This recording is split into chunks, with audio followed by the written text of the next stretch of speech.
quand j'ai entendu à propos de cette idée, je pensais que c'était une immense connerie. De faire la vie de Mozart en comédie musicale.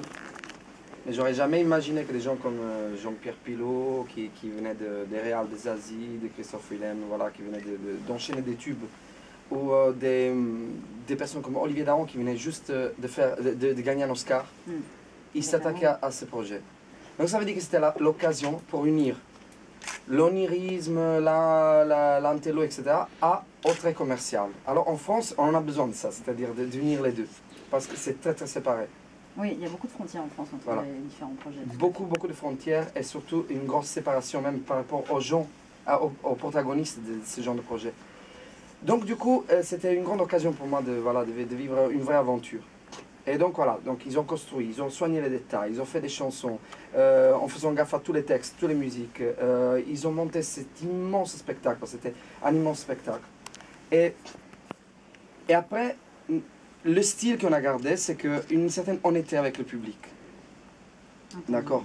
Par exemple, non, Mozart l'Opéra Rock, le concert qu'on présente aujourd'hui, non, ce n'est pas Mozart l'Opéra Rock au moins bien. Non, ce n'est pas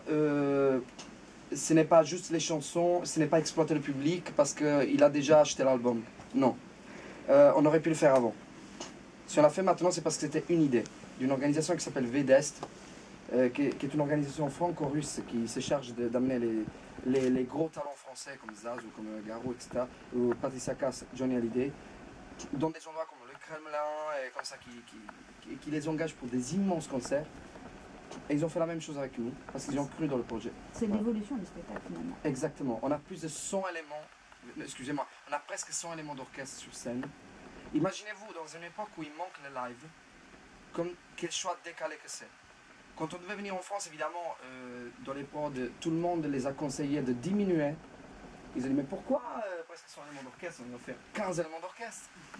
On va faire 4 personnes au chœur, elle va se faire une chorale. Quel besoin d'amener en tournée une chorale?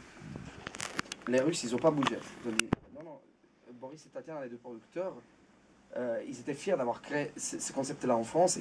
Ils ont dit, non, c'est exactement un gros spectacle. Et le gros spectacle, on va l'amener en France, tel qu'il est.